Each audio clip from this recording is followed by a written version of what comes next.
So today we're going to install our new upgraded solar system. We have two solar panels. That's 200 watt each. One of them is here and the other one is already on the roof. And then we have a 100 amps hour lead acid battery.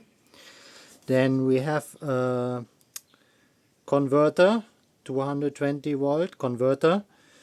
And then we have a solar charge controller. We have some breakers and cables and some installation material. So we install it out here, not inside our house, because the material that you buy here in the Philippines is not the highest quality. It's just made in China, and you never know. We don't want to set our house on fire. Before we use a cheaper solar inverter, and then a lizard crawl inside of the inverter and it totally explodes and start burning. So we don't want to get any risk, so we just install it out here the Filipino way.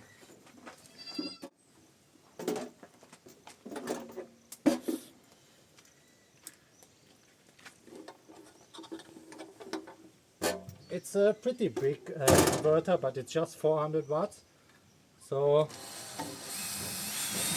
should be a good one.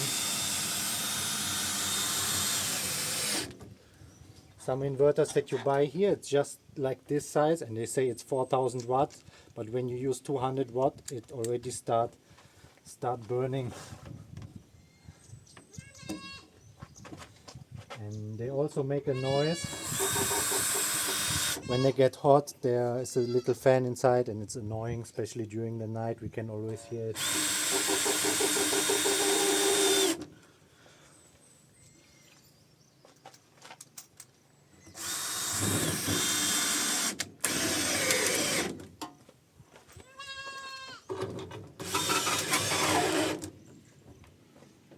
So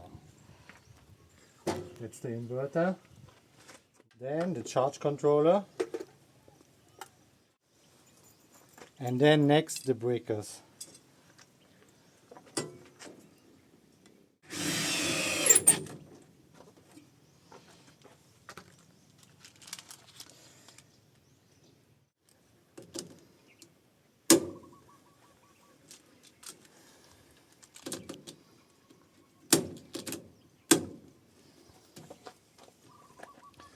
So these are the breakers. That is the ground breaker for the safety. That's an AC breaker. And then we have two 16 amps DC breaker. Each one is for one solar panel. Then we have a 20 amps solar DC breaker. That's for the charge controller, and a 40 amps DC breaker. That's for the inverter. And then Jennifer had the great idea to install the battery up here and secure it with a rope. And since I don't have a better idea, we just do it like this. Maybe it looks crazy for some of you, but we are in the Philippines here, and that's just the Filipino way how to do it.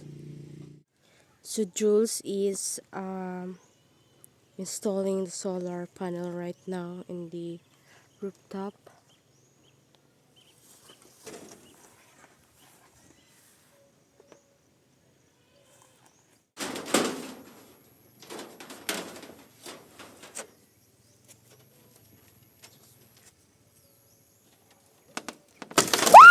Ay! Jules, si Big Derot.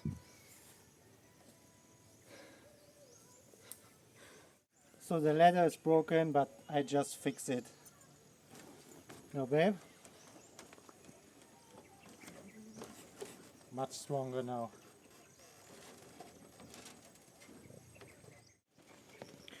Walking up here on the metal is very scary because it's a very thin sheet of galvanized steel and you can easily break through, so I must be very careful with my steps.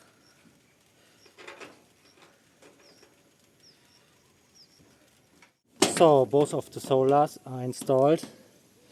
That was our old one, and then the new one. And then we just install it with a steel cable. Just put a screw and we put a clip like this so that it would not move. Yeah, a bit improvised, but that should hold very well. So we're going down now and install the remaining parts and then we test it.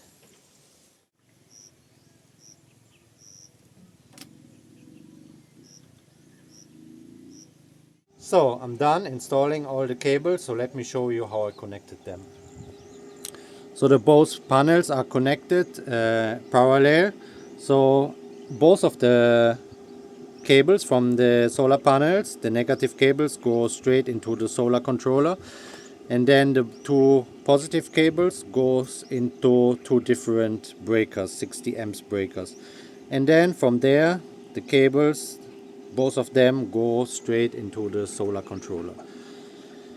And then the solar controller is connected to the battery. The negative cable from the solar controller goes straight to the battery, and then the positive cable from the solar controller goes to a 25 amps breaker, and then from there straight to the other side of the battery. And then the battery is connected to the inverter. The negative cable again from the inverter, from the battery, goes straight into the inverter, and then the positive cable from the battery goes into a 40 amps breaker, and from there to the inverter. And then the inverter turns the 12 volt electricity from the battery into 220 or 230 volts, and then the cable goes from here, they are connected here, and then they go inside the AC breaker, the ground breaker, that's for the safety. And then that's the output, and that's actually our electricity that goes to the house. So that's our setup, very simple. It cost less than $300 for this setup.